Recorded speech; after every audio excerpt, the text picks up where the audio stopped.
নসিহত নং ২৯, জিকিরের নূর অর্জনের প্রয়োজনীয়তা এবং কালিমা শরীফের মাহাত্ম্য সম্পর্কে আলোচনা। মহিয়ান গরিয়ান আল্লাহ তাআলা কুরআন মাজিদে ইরশাদ ফরমান, ওয়ামা খলাকতুল জিন্না ওয়াল ইনসা ইল্লা লিয়াবুদুন, অর্থাৎ মানুষ ও জিনকে আমার ইবাদত ভিন্ন অন্য কাজের জন্য সৃষ্টি করি নাই। সূরা জারিয়াত আয়াত ৫৬। মানুষ এককালীনভাবে আল্লাহ তাআলার গোলামি করুক, ইহাই আল্লাহ তাআলার ইচ্ছা। আর এককালীন গোলামির মধ্য দিয়াই মানুষ আল্লাহ তাআলার হব্ব বা অবিমিশ্র মহাব্বত কামনা করিতে পারে। এই এককালীন অর্থে গোলাম হওয়ার অর্থ কি? এককালীন গোলামির বৈশিষ্ট্য কি? তাহা কিভাবে অর্জন করা যায়? অর্জন করিবার পথে কি কি বাধা, তাহা খোদা তাআলা সে ব্যক্তিদের জানা দরকার। মানুষের নাফস বা আদামতের সত্তাই আল্লাহ তাআলার গোলামি অর্জনের পথে সবচেয়ে বড় বাধা। হযরত মাওলানা রুমি রহমাতুল্লাহি আলাইহি সাহেব ফরমাইয়াছেন, নাফসে আম্মারা মানুষকে সদা সর্বদা ধোঁকা ও ফাঁকি দিয়া আল্লাহ তাআলার পথ হইতে গাফেল করিতেছে।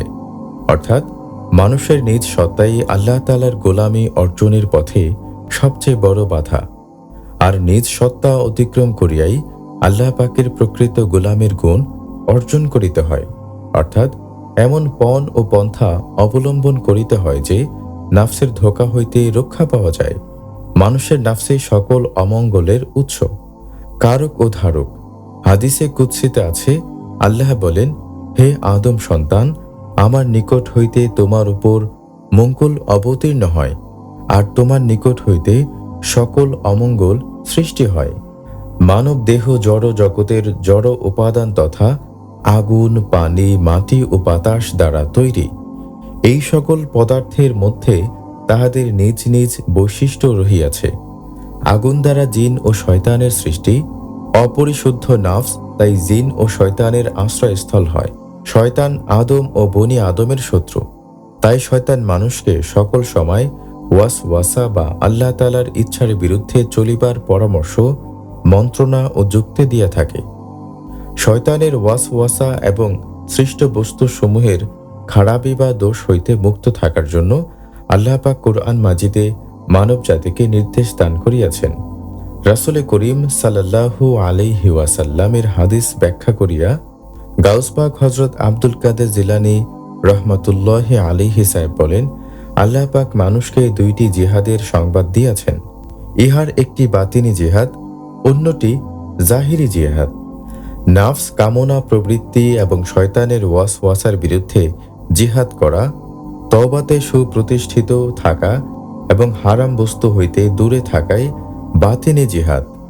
জাহিরি জিহাদ হইল আল্লাহ ও রাসূল সাল্লাল্লাহু আলাইহি ওয়াসাল্লামের বিরুদ্ধে যাহারা শত্রুতা পোষণ করে তাহাদের বিরুদ্ধে যুদ্ধ করা। বাতিনি জিহাদ জাহিরি জিহাদের চেয়ে কঠিন। যে ব্যক্তি উভয় জিহাদ সম্বন্ধে আল্লাহ তাআলার নির্দেশ পালন করে, সেই ব্যক্তি কেবল আল্লাহ তাআলার গোলাম হইবার জন্য আল্লাহ তাআলা দ্বারা গৃহীত হইতে পারেন। বাতিনি জিহাদকে সুফি পরিভাষায় রিয়াজত বা কঠিন সংযম বলা হয়। গাউস পাক হযরত জিলানী রহমাতুল্লাহি আলাইহি সাহেব বলিতেন, যাহারা নিজ নাফস বা শয়তান বা প্রবৃত্তির দাস, তাহারা আল্লাহ তাআলার বান্দা বা খাঁটি ঈমানদার বলিয়া দাবি করিতে পারেন না। খাঁটি ঈমানদার আল্লাহ তাআলাকেই কাম্য মনে করেন এবং ইখলাস বা ইবাদতের বিশুদ্ধতা প্রতিষ্ঠা করেন। কারণ আল্লাহ বলেন, তাহারা মানব জাতি একমাত্র আল্লাহ তাআলাকে ইখলাস বা বিশুদ্ধতার সহিত সিজদা করিতে আদিষ্ট হইয়াছে। সূরা বাইয়িনা আয়াত ৫। খাঁটি ঈমানদার ব্যক্তি হইতে হইলে দুইটি বৈশিষ্ট্য প্রয়োজন, যথা ১. দিল ও দেহের পবিত্রতা অর্জন এবং ২. সেই উদ্দেশ্যের জন্য নাফস ও শয়তানের হাত হইতে নিজেকে সুরক্ষিত রাখা। কিন্তু এই গুণদয় লাভ করা কঠিন কাজ। কুরআন মাজিদে আল্লাহ পাক মানুষকে জানাইয়া দিয়াছেন, শয়তান প্রথম দিনই প্রতিজ্ঞা করিয়াছে যে সে মানুষকে বিপথগামী করিবার জন্য সামনে, পেছন, ডান বাম তথা চতুর্দিক হইতে এমনকি শিরায় শিরায় ঘেরাও করিবে। হযরত মাওলানা রুমি রহমাতুল্লাহি আলাইহি সাহেব বলিতেন যে, আল্লাহ তাআলার ইশক, মহাব্বত ও ভয়ই মানুষকে কেবল নাফসানিয়াত বা দৈহিক প্রবৃত্তি ও শয়তানিয়াত হইতে রক্ষা করিতে পারে। আল্লাহ তাআলার মহাব্বত অর্জনের একটি পথ হইল জিকির। কুরআন পাকে আল্লাহ রহমানুর রহিম ইরশাদ ফরমান, ফাযকুরুনি আযকুরকুম ওয়াশকুরুলি ওয়ালা তাকফুরুন। অর্থাৎ, যদি তোমরা আমার জিকির করো তবে আমিও তোমাদের জিকির করিব। তোমরা আমার শুকরিয়া আদায় করো, আমাকে অমান্য করিও না। সূরা বাকারা 152। যাহারা আল্লাহ তাআলার মহাব্বত লাভ করিয়াছেন তাহারা সকলেই জিকির করিয়াছেন, প্রথমে জবান দিয়া, তাহার পর কাল বা দিল দ্বারা, তাহার পর দেহের মধ্যে রক্ষিত আরশের উপরের জগতের উপাদান বা লতিফা সমূহ, যেমন রূহ, সের, খুফি, আকফা এবং সর্বশরীরের অন্যান্য লতিফার দ্বারা।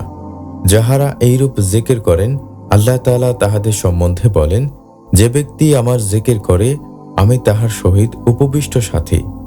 এইভাবে যাহারা আল্লাহ তাআলার জিকিরে মশগুল থাকেন তাহারা আল্লাহ তাআলার সাথী ও আল্লাহ তাআলার সহিত তাহার দরবারে উপবিষ্ট হইবার নসিব লাভ করিয়া থাকেন। এইভাবে আল্লাহ তাআলার নৈকট্যই কেবল মানুষকে শয়তানের প্রভাব হইতে রক্ষা করিতে পারে।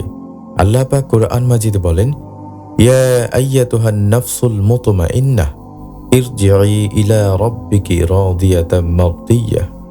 অর্থাৎ, হে শান্তিপ্রাপ্ত আত্মা, তোমার প্রতিপালক আল্লাহ তাআলার দিকে এমনভাবে প্রত্যাবর্তন করো যেন তিনি তোমার প্রতি সন্তুষ্ট হন ও রাজি থাকেন এবং তুমিও তাহার প্রতি রাজি থাকো। সূরা ফাজর 27। আল্লাহ তাআলা যে মানুষকে তাহার নিকট প্রত্যাবর্তন করিতে ও তাহার নৈকট্য অর্জন করিতে ও তাহার সাথী হইতে বলিতেছেন, দেখা যাইতেছে জিকিরই তাহার একমাত্র পথ। পীরে কামেলের পাক তাওয়াজ্জুহ বলেতে প্রথমে মুরিদের কালব, রূহ, সের, খুফি, আকফা, নাফস এবং পরে আব, আঁচ, খাক, বাদ তথা সর্বশরীরে আল্লাহ পাকের জিকির পয়দা হয়। জিকিরের ফলে মুরিদ তাহার সকল লতিফায় আল্লাহ পাকের নূরের জেল্লি বা প্রতিচ্ছবি দেখিতে পায়। এই অবস্থাতে আকাশে, বাতাসে তথা সমগ্র সৃষ্টি জগতের প্রতি অনুপরমাণুতে যে সর্বদাই আল্লাহ পাকের জিকির হইতেছে, মুরিদ তাহা শুনিতে পায় ও দেখিতে পারে। আল্লাহ পাক কুরআন মাজিদে বলেন, ইউসাব্বিহু লিল্লাহি মা ফিস সামাওয়াতি ওয়া মা ফিল আরদ। অর্থাৎ, আসমান, জমিন ও তন্মধ্যস্থিত যাহা কিছু আছে সব কিছুই আল্লাহ তাআলার জিকির করিতেছে। সূরা জুমআ 1। হযরত মাওলানা রুমি রহমাতুল্লাহি আলাইহি সাহেব বলেন, বাজেক রাশ হরচে বেনি দর খুরুশ আস্ত ওয়ালে দানাত দৌরি মানে কে গোশ আস্ত। অর্থাৎ, আকাশে, বাতাসে, গ্রহে, নক্ষত্রের প্রতি অনুপরমাণুতে আল্লাহর নামের জিকির হইতেছে। যদি তুমি তাহা শুনিতে চাও, দিলের কানকে পরিষ্কার করো। পীরে কামেলের তাওয়াজ্জুহ বলেতে মুরিদের উজুত রাজ্যের কোটি কোটি লতিফা জাগ্রত হয়। যেমন ইলেকট্রিক কারেন্ট মূল স্রোতের সহিত কানেকশন লাগাইয়া যেখানে বাল্ব ফিট করা হোক না কেন, এক টিপেতেই লক্ষ বাতি জ্বলিয়া ওঠে। তেমনি পীরে কামেলের পাক তাওয়াজ্জুহতে মুরিদের দেহের কোটি কোটি লতিফায় নূরের বাল্ব জ্বলিয়া ওঠে। তখন তাহার সারা দেহ ও সত্তা নূরের বর্মের মধ্যে সুরক্ষিত থাকে। এইরূপে সর্বদেহের লতিফা সমূহের একই সাথে জিকিরকে সর্বশরীরের জিকির বলে। লৌহের বর্মের মধ্যে যেমন যুদ্ধরত সৈন্য সুরক্ষিত থাকে, কোনো অস্ত্রই তাহার বর্ম ভেদ করিয়া ক্ষতি করিতে পারে না, তেমনি আল্লাহ তাআলার নূরের বর্ম ভেদ করিয়া শয়তানের ওয়াসওয়াসা ও ধোঁকাবাজির অস্ত্র আর সেই মুরিদের কোনো ক্ষতি করিতে পারে না। এই অবস্থা লাভ হয় পীরে কামিলের সহিত পরিপূর্ণ মেলামেশার দ্বারা, অর্থাৎ মুর্শিদে কামিলের সহিত পরিপূর্ণ ফানা হইয়া। ইহা ছাড়া মুরিদ নিজেকে শয়তানের হাত হইতে রক্ষার জন্য আল্লাহ তাআলার তরফ হইতে আর একটি উপায় লাভ করিতে পারে, তাহা হইল কুতে ইলাহিয়ার ফয়েজের দুর্গ। এই ফয়েজ দোসরা দায়রা হইতে জাতপাক হইয়া রাসূল করিম সাল্লাল্লাহু আলাইহি ওয়াসাল্লাম মুর্শিদে কামিলগণের পাক দিল হইয়া মুরিদের দিলে আসে। প্রতিদিন সকালে ও সন্ধ্যায় এই ফয়েজ খেয়াল করিতে হয়। এই ফয়েজ খেয়াল করিয়া মুর্শিদে কামিল তদীয় মুরিদ পৃথিবীর যে স্থানে থাকুক না কেন, সেই স্থানে তাহাকে কুতে ইলাহিয়ার হেফাজতে রাখিতে পারেন। মুর্শিদে কামিলকে আল্লাহ তাআলা এইরূপ ক্ষমতা দান করেন। শুধু মুরিদকেই নয়, মুরিদের আত্মীয় স্বজন, মাল সামানা, বাড়ি ঘর যাহা কিছুই খেয়াল করুক, তাহার সব কিছুই আল্লাহ তাআলার কুতের কেল্লায় বন্দি করিয়া দেন। ইহা বেলায়েতে সোগরার অন্তর্ভুক্ত। প্রতিদিন সকালে মোজাদ্দেদিয়া তরিকার নিয়ম অনুযায়ী 700 মর্তবা খতম শরীফ পড়িয়া মুজাদ্দেদ সাহেবকে নজরানা দিতে হয়। সন্ধ্যায় বাদ মাগরিব এই ফয়েজ পুনরায় খেয়াল করিতে হয়। তাহা হইলে দিন রাত্রির সকল সময় এই কুতে এলাহিয়ার ফয়েজে কিল্লা বন্দি থাকা যায়। এই কুতে এলাহিয়ার ফয়েজ এবং সার্বক্ষণিক জেকেরই শয়তানের হাত হইতে রক্ষা পাইবার অন্যতম পথ। কারণ মানব দেহের প্রতি লতিফার জেকেরেই নূরের বিচ্ছরণ হয়, আর এই লতিফা সমূহ হইতে বিচ্ছরিত নূরই মানুষকে শয়তানের প্রভাব হইতে পর্দা করিয়া তাহাকে রক্ষা করে। হযরত মাওলানা রুমি রহমাতুল্লাহি আলাইহি বলিতেছেন, আল্লাহ তাআলা নূর আমার ডানে বামে নিচে উপরে এবং মাথায় ও গলায় মালার মতন ঘেরিয়া থাকে। এই নূরের বেষ্টনী ছাড়া শয়তানের হাত হইতে রক্ষা পাওয়া যায় না। আর নিজ দেহের সর্বস্থানে তথা চতুর্পার্শ্বে এই নূরের বেষ্টনীর জন্য আল্লাহ তাআলার নিকট দয়া, রহমত ও করুণা ভিক্ষা চাহিতে হইবে। যেমন হাদিস শরীফে স্বয়ং রাসূল করিম সাল্লাল্লাহু আলাইহি ওয়াসাল্লাম তদীয় সাহাবাগণের অনেকেই আল্লাহ তাআলার নিকট এই উদ্দেশ্যে দয়া চাইতে তাগিদ ও শিক্ষা দান করিয়াছেন। এই সকল দুয়ার সমষ্টি হইল, হে আল্লাহ, আমার দিলে নূর দান করুন, আমার চোখে নূর দান করুন, আমার ডানে নূর দান করুন, আমার বামে নূর দান করুন, আমার পেছনে নূর দান করুন, আমার সম্মুখে নূর দান করুন, আমার শিরায় শিরায় স্নায়ুতে স্নায়ুতে আমার মাংসে নূর দান করুন, আমার রক্তে নূর দান করুন, আমার আপাদ মস্তক নূর বানাইয়া দেন, আপনি আমার উপর নিচে নূর দান করুন, ইয়া আল্লাহ, আপনি আমাকে নূরই দান করুন। এইরূপ মানব দেহের সর্বত্রই আল্লাহ তাআলার নূরই কেবল আদম সন্তানকে শয়তানের হাত হইতে রক্ষা করিতে পারে। এইরূপ নূর দ্বারা সুরক্ষিত না হইলে শয়তানের হাত হইতে রক্ষা পাওয়া যাইবে না। কারণ হাদিস শরীফে রাসূল করিম সাল্লাল্লাহু আলাইহি ওয়াসাল্লাম বলিতেছেন, ইন্নাশ শাইতানা ইয়াজরি মাজরিদ দাম, অর্থাৎ শয়তান তোমাদের রক্তে চলাচল করে। অতএব শরীরের প্রতি স্থানে শয়তানের হাত হইতে রক্ষা করিবার জন্য নূর দ্বারা সুরক্ষিত করিতে হইবে, অর্থাৎ দেহের সর্বত্র সকল অণু পরমাণুতে জেকেরের নূর সৃষ্টি করিতে হইবে। তাহা না হইলে শয়তানের হাত হইতে রক্ষা পাইবার অন্য কোনো পথ নাই। এই স্থানে প্রশ্ন হইতে পারে, দেহ আগুন, পানি, মাটি, বাতাস এই সকল জড় পদার্থ হইতে তৈরি। জড় পদার্থ কি রূপে জেকের করিবে? আল্লাহ পাক কুরআন মাজিদে ফরমান, আসমান জমিনের প্রতি অণু পরমাণু আল্লাহ তাআলার জেকেরে রত রহিয়াছে। আর জড় পদার্থ সমূহ যে আল্লাহ পাকের আদেশ মান্য করিয়া থাকে, তাহার প্রমাণ ইতিহাসে বহু রহিয়াছে। মাওলানা জালাল উদ্দিন রুমি রহমাতুল্লাহ আলাইহি সাহেব এইরূপ ঐতিহাসিক ঘটনাসমূহের কিছু তাহার মুসনবী শরীফে উল্লেখ করিয়াছেন। তিনি উল্লেখ করিয়াছেন, নমরুদ হযরত ইব্রাহিম আলাইহিস সালামকে আগুনে নিক্ষেপ করিয়াছিল, কিন্তু আগুন তাহাকে হেফাজত করিয়াছে।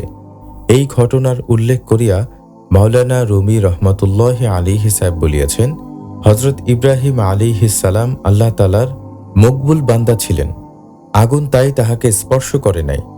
ঐরূপ প্রবৃত্তির আগুনও দিনদার ব্যক্তির কোনো ক্ষতি করিতে বা তাহাকে আল্লাহ তাআলার পথ হইতে বিচ্যুত করিতে পারে না।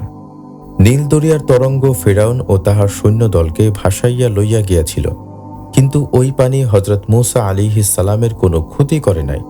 আল্লাহ তাআলার আদেশে জমিন কারুনকে গ্রাস করিয়া ফেলিয়াছিল। আদির কওমকে আল্লাহ তাআলার আদেশে বাতাস উড়াইয়া লইয়া গিয়াছিল। দেখা যাইতেছে, প্রকৃতির জড় পদার্থ আল্লাহ তাআলার আদেশ পালন করিয়া থাকে। প্রকৃতিতে জড় পদার্থ যেরূপ আল্লাহ তাআলার আদেশে জিকির করে, তেমনি মানব দেহের উপাদান জড় পদার্থ আল্লাহ তাআলার জিকির করিতে সক্ষম। আর সেই জিকিরই কেবল মানুষকে শয়তানের হাত হইতে রক্ষা করিয়া আল্লাহ তাআলার নৈকট্য দান করিতে পারে। আল্লাহ পাক কুরআন মাজিদে বলিতেছেন, আসমান ও জমিনের সকল বস্তুই তাহার নূর ও তাহারই প্রকাশস্থল। তাই সকল বস্তু হইতেই তাহার নূর প্রকাশিত হইবে ও তাহার জিকির ধ্বনিত হইবে, ইহাই স্বাভাবিক। মানব দেহ জড় পদার্থ হইলেও তাহার দেহের অণু পরমাণু হইতে জিকির তাই সম্ভব। কিন্তু ইহা কখন সম্ভব? প্রথমেই বলা হইতেছে, তাহার জন্য দিলকে শয়তানের খপ্পর হইতে মুক্ত করিতে হইবে। তথা নাফস বা প্রবৃত্তির দাসত্ব হইতে মুক্ত হইতে হইবে। ইহার একমাত্র উপায় হইল দেল ও দেহে কলেমা প্রতিষ্ঠা করা। তরিকতের ভাষায় ইহাকে বিলায়েত বলে। তরিকতের পীরানে পীরগণ বলিয়াছেন, কামালাতে নবুয়াতের অধ্যায়ে মানুষের দেহ সকল প্রকার আদামাতের দোষ হইতে মুক্ত হয়। মুরিদ যখন এই দায়রা অতিক্রম করিয়া দায়রায় হকিকতে কাবার অধ্যায়ে যাইতে থাকে, তখন সমগ্র সৃষ্টি যে হকিকতে কাবার দিকে সিজদা করিতেছে তাহা সে অনুধাবন করিতে পারে। তাই এ মাকাম অর্জন করিবার জন্য যে নাফস বা প্রবৃত্তি হইতে পরিপূর্ণ রূপে মুক্তি পাওয়া প্রয়োজন। নিজের প্রবৃত্তির দাসত্ব হইতে মুক্তি পাইবার একমাত্র পথ কামেল মুকাম্মেল মুর্শিদের তত্ত্বাবধানে থাকিয়া কঠিন ব্রতের দ্বারা নাফসের তাড়না হইতে মুক্তি লাভ করা। কারণ মাওলানা রুমি রহমতুল্লাহ আলাইহি সাহেব বলেন, মুর্শিদে কামিলি কেবল নাফস রূপ কাল সাপ হইতে রক্ষা করিতে পারেন। তিনি আত্মার প্রকৃত চিকিৎসক।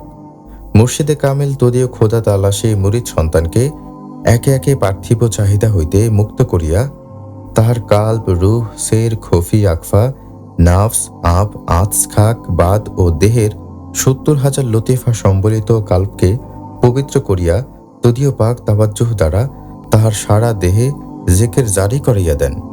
বস্তুত এই স্তরে মুরিদের প্রতি অঙ্গ তখন আপন পীরে কামিলের সহিত ফানা হইয়া এই গুণ প্রাপ্ত হয়। পীরে কামিলের উজুদ, শুহুদ ও মুদগা এই স্তরে সালেকের সহিত ফানা প্রাপ্ত হয়। এই স্তরে আসিয়া সালেক বুঝিতে পারে আসমান জমিন ব্যাপী নাফি ইসবাত জিকিরের চাকা ঘুরিতেছে।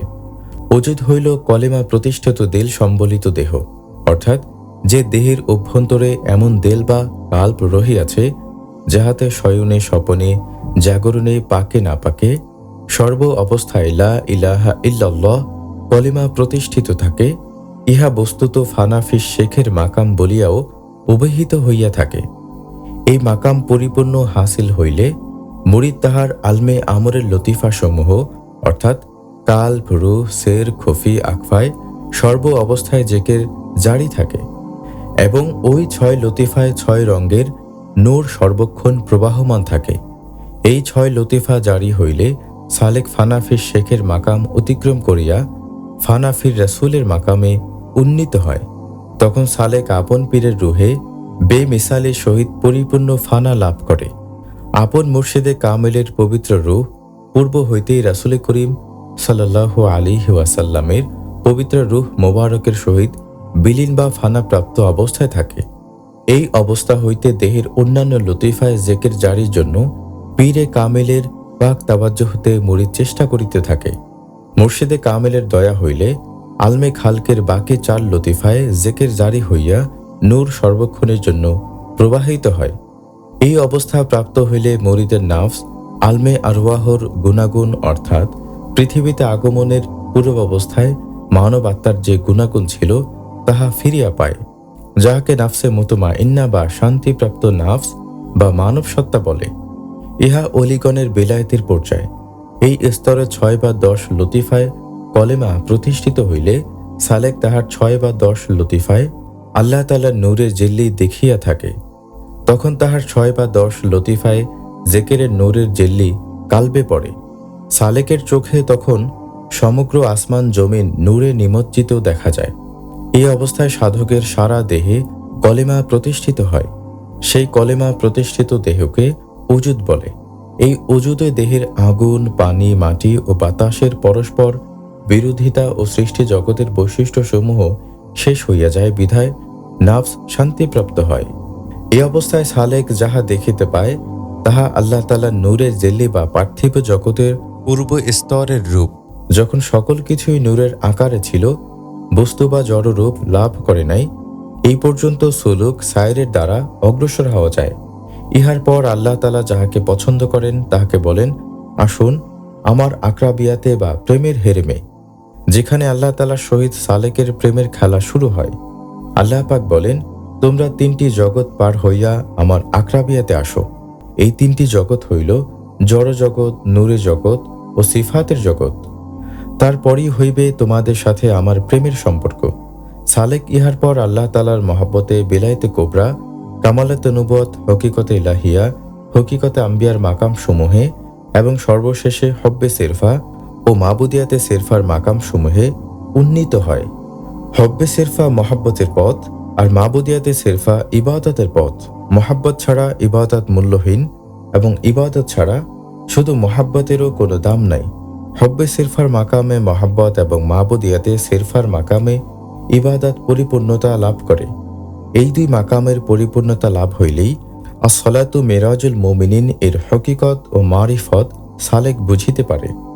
এই পর্যায়ে মুরিদ আল্লাহ তাআলার জাতি নূর, সিফাতে হাকিকির নূর ও তাজাল্লিয়াতে আফআলের নূরের প্রবাহ তাহার দেহের সর্ব অঙ্গে দেখিতে পায়, ও সেই নূরের তুফানি বা দায়মি তাজাল্লিতে সালেকের সর্বাঙ্গে জিকির হইতে থাকে, ও জিকিরের চাপে তাহার দেহ কাঁপিতে থাকে।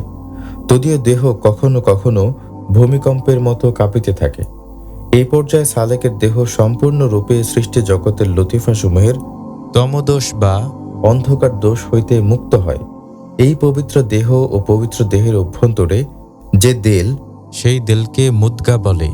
এই স্তরে সালেক বা মুরিদ দেখিতে ও অনুভব করিতে পারে সমগ্র আসমান জমিন, গ্রহ নক্ষত্র তথা পৃথিবীর সমগ্র বস্তুই আল্লাহ তাআলার জিকিরে নিমজ্জিত রহিয়াছে। বিশ্ব ব্রহ্মাণ্ডের সকল কর্মই আল্লাহ তাআলার আফআলে জাতিয়া দ্বারা নিয়ন্ত্রিত হইতেছে এবং তাহার পরিকল্পনা ও ইচ্ছা অনুযায়ী পরিচালিত হইতেছে। সালেক বা মুরিদের ওজুদে নাফসের অভ্যন্তরে তখন সমগ্র সৃষ্টির কর্মকাণ্ডের প্রতিচ্ছবি দেখা যায় বলিয়া তরিকতের পীরানে পীরগণ জানিয়াছেন। সিফাতে হাকিকে নূর গ্রহণ করিবার সময় মুরিদ বুঝিতে পারে সৃষ্ট সকল বস্তুর সকল হাকিকি গুণই আল্লাহ তাআলার তরফ হইতে আসিতেছে। কোন সৃষ্টি জীবেরই কোনো গুণ নাই। আল্লাহ তাআলার গুণের সহিত তখন মুরিদ বা ওই পর্যায়ে উন্নীত সালেকের সত্তা একীভূত হয়। যাতে নূর গ্রহণ করিবার সময় দেহের সর্বাঙ্গের আকর্ষণ তীব্র হয়। যদিও এই নূরের রং তাজাল্লিয়াতে সিফাত ও তাজাল্লিয়াতে আফআলের মতো তীব্র নয়। যাতে নূরের তাজাল্লি দায়মি বা সার্বক্ষণেই চলিতে থাকে, তাই এই স্তরে উন্নীত সালেকের সর্বাঙ্গে জিকির সর্বক্ষণই চলিতে থাকে। এই স্তরে সালেক ইত্তেহাদে আফআলিয়াত বা আল্লাহ তাআলার ক্রিয়াসমূহ এবং সিফাতে হাকিকির বা হাকিকি সিফাতের সহিত ইত্তিহাদ বা ফানা অনুভব করিতে থাকে। আল্লাহ তাআলা জাতে নূর পতন হয় রাসূল করিম সাল্লাল্লাহু আলাইহি ওয়াসাল্লামের উৎপত্তি স্থল জাত লাতাইন হইতে, যাহা আল্লাহ তাআলার হব্বের প্রকাশস্থল। এই নূর পতনের সময় সালেকের সর্বাঙ্গে এমনই শীতল বায়ু প্রবাহ বহিয়া যায়, যাহাকে রোজ আজল বা সৃষ্টির প্রথম দিনে আল্লাহ তাআলার আনন্দময় অনুভূতি হইতে উদ্ভূত শান্তিময় বায়ুর প্রবাহলব্ধ অনুভূতি বলা হইয়াছে। এই স্তরে মুরিদের দেহের সর্বদোষ দূরীভূত হয় ও সবর, তাকওয়া, রেজা প্রভৃতি গুণাগুণ লাভ করে। আল্লাহ তাআলার সহিত তখন বান্দার যে সম্পর্ক স্থাপিত হয়, তাহাকে পারস্যের খ্যাতনামা সাধক মাওলানা রুমি রহমাতুল্লাহ আলাইহি সাহেব লাইলি মজনুর প্রেম উপাখ্যানের রূপক হিসাবে প্রকাশ করিয়াছেন। এই উপাখ্যানে মজনুকে জিজ্ঞাসা করা হইয়াছিল লাইলিকে, সে বলিয়াছিল আমি। মজনুকে আবার জিজ্ঞাসা করা হইয়াছিল মজনুকে, সে উত্তর দিয়াছিল আমি।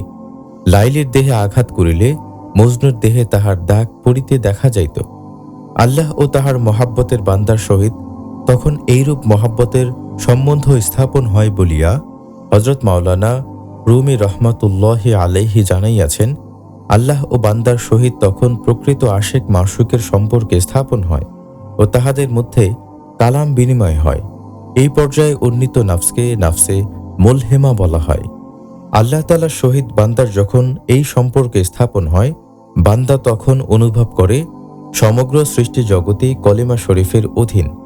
কলেমা শরীফের শ্রেষ্ঠত্ব ও মাহাত্ম্য দ্বারাই সমগ্র সৃষ্টি জগৎ পরিচালিত হইতেছে। ইসলামের কলেমা শরীফে সমগ্র সৃষ্টি রহস্যের চাবিকাঠি। আল্লাহ তাআলার সহিত বান্দার এই দুর্লভ সম্পর্ক ও তাহার জাতপাক, সিফাত ও আফআলিয়াতের নূরের দায়মি স্রোত আপন পীরের উজুদ, শহুদ ও মুদগার মাধ্যমে সালেক লাভ করিতে পারে। কারণ কামেল মুর্শিদের উজুদও পূর্ব হইতেই পবিত্রতা লাভ করিয়া আল্লাহ তাআলার সহিত ফানা ও বাকা সিদ্ধ থাকে। আল্লাহ তাআলার সহিত ফানা ও বাকা সিদ্ধ লাভের পরও পীরে কামিল আল্লাহ তাআলার দয়ায় কামালিয়াত বা সৃষ্টির জাহিরি ও বাতিনি জ্ঞান লাভ করেন। মানুষের আত্মার অবস্থা পরিবর্তনের দুর্লভ ক্ষমতা লাভ করেন। মানুষের কাল্ব আরশের উপরের স্তরের উপাদান, আর রূহ হইল স্বয়ং অনাদি অনন্ত আল্লাহ পাকের আমরে রাব্বি। মানবদেহে অবস্থিত এই রূহ ও কাল্বের অবস্থা পরিবর্তন ও উন্নয়নের ক্ষমতা যে কত বড় ক্ষমতা, তাহা জ্ঞানী লোকের চিন্তা করিয়া দেখা উচিত। মুর্শিদে কামিলগণ সেই ক্ষমতা ও জ্ঞান দ্বারা একই সাথে হাজার হাজার মানুষের আত্মা, নাফস, কাল্ব ও রুহের অবস্থার পরিবর্তন করাইয়া মানুষকে তাহার প্রবৃত্তির দাসত্ব হইতে মুক্তি দিয়া ইনসানে হাকিকির মর্যাদা বা হযরত আদম আলাইহিস সালামকে যেরূপ আল্লাহ পাক তাহার খলিফা হিসাবে আখ্যায়িত করিয়াছিলেন, সেই মর্যাদা দান করিতে পারেন। সমগ্র মানব জাতির মধ্যে মুর্শিদে কামিল তাই শ্রেষ্ঠ মানব, যাহাকে হযরত মাওলানা রুমি রহমাতুল্লাহি আলাইহি সাহেব পরশ পাথর বলিয়া অভিহিত করিয়াছেন। তিনি মাটির মানুষের দেহরূপ কবরের মধ্যে রক্ষিত আল্লাহ তাআলা নিদর্শন কাল্ব, সের, খফি, আকফা, নাফস, আব, আতস, খাক, বাদ, কালে প্রভৃতি লতিফা সমূহে তদীয় পাক তাওয়াজ্জুহ দ্বারা আল্লাহ তাআলা নূরের তাজাল্লি প্রবাহিত করেন। হযরত মাওলানা রুমি রহমাতুল্লাহি আলাইহি সাহেব বলেন, মুর্শিদে কামিলের পাক তাওয়াজ্জুহকে ইসরাফিলের সিংহার ধ্বনির সহিত তুলনা করিয়াছেন। ইসরাফিল ফেরেশতা যখন সিংহা ফুঁকিবেন, তখন সমস্ত মুর্দা কবর থেকে উঠিয়া হাসরের মাঠের দিকে দৌড়াইতে শুরু করিবেন। মুর্শিদে কামিলের পাক তাওয়াজ্জুহর বলে আলস্যরূপ কাফন ছিন্ন করিয়া দেহরূপ কবর হইতে জাগ্রত হইয়া লতিফা সমূহ আল্লাহ তাআলার দিকে দৌড়াইতে থাকে। শুধু এইটুকু বলিলেই যথেষ্ট হয় না। মাটির দেহের জড় পদার্থের প্রতি অনুপরমাণুতে প্রাণ সঞ্চার করিয়া তাহাকে 7 আসমান পার করাইয়া আল্লাহ তাআলার কুরবে তিনি পৌঁছাইয়া দেন। মুর্শিদে কামিলের এই ক্ষমতা ও দান কোনটিরই তুলনা সৃষ্টি জগতের মধ্যে নাই, হয়ও না। মুর্শিদে কামিলই কেবল মুর্শিদে কামিলের তুলনা বা আয়না হইতে পারেন। হে জাকেরগণ, তোমরা তাই এই পৃথিবী হইতে যাইবার পূর্বে নিজ নিজ অন্তরে আল্লাহ তাআলার নামের দাগ কাটিয়া লইবার ব্যবস্থা করো। তাহা হইলেই তোমরা পরকালে শান্তি পাইবে। নিঃশ্বাসের বিশ্বাস নাই, পরবর্তী মুহূর্তে কি আসিবে তাহাও তোমাদের জানা নাই। প্রত্যেককেই মৃত্যুর পেয়ালা পান করিতে হইবে, নির্দিষ্ট সময়ে দুনিয়া ত্যাগ করিতে হইবে। আল্লাহ বলেন, কুল্লু নাফসিন যায়িকাতুল মাউত, অর্থাৎ জীবন মাত্রই মৃত্যুর স্বাদ গ্রহণ করিতে হইবে। সূরা আল ইমরান 185। তাই 2 দিনের জিন্দেগির মোহ ত্যাগ করো, নিজ নিজ দিলকে আল্লাহ তাআলার তাজাল্লিতে রোশন করো। তাহা হইলেই তোমাদের ভেতর আর হিংসা কিনাহ থাকিবে না। মানুষ যেদিন হিংসা বিদ্বেষ ভুলিয়া আল্লাহ তাআলার দিকে ফিরিবে, সেই দিন মানুষ শান্তি ফিরিয়া পাইবে, দুনিয়াতেও শান্তি আসিবে। তোমরা যদি নিজ নিজ নাফসের গোলামি হইতে মুক্ত হইয়া আল্লাহ তাআলার খাঁটি বান্দা হইতে চাও, তাহার তাজাল্লিতে দিলকে রোশন করিতে চাও, নিজের জীবনে শান্তি ফিরিয়া পাইতে চাও, সমাজ তথা দুনিয়াতে শান্তি ফিরাইয়া আনিতে চাও, তাহা হইলে আল্লাহ তাআলার দিকে প্রত্যাবর্তন করো। আল্লাহ তাআলার পথ ঠিকভাবে অনুসরণ ও নিজেকে নাফসের দাসত্ব হইতে মুক্ত করার উদ্দেশ্যে আল্লাহ তাআলার ইশক মহাব্বতের সূর্য বর্তমান জামানার সর্বশ্রেষ্ঠ মুজাদ্দিদ হযরত মাওলানা খাজা বাবা শাহ সুফি এনায়েতপুরী কুদ্দেসা সিররুহুল আজিজ সাহেবের নসিহত অনুযায়ী চলো। তাহা হইলেই তোমরা মঞ্জিলে মাকসুদে পৌঁছাইতে পারিবে। আল্লাহ পাক তোমাদের মঙ্গল করুন, আমিন। টিকা দায়রে হকিকতে কাবা। আধ্যাত্মিক জগতে তাজাল্লিয়াতে জাতি নূরের উচ্চতম আকাশের এক দায়রা বৃত্ত, এর নাম হকিকতে কাবা। ইহা হকিকতে ইলাহিয়ার অন্তর্ভুক্ত একটি মাকাম। আলমে আমর সূক্ষ্ম জগৎ, আলমে খালক স্থূল জগৎ, আফআলে জাতিয়া আল্লাহ তাআলার ক্রিয়াকলাপের নূর, আমরে রাব্বি খোদা তাআলার আদেশ।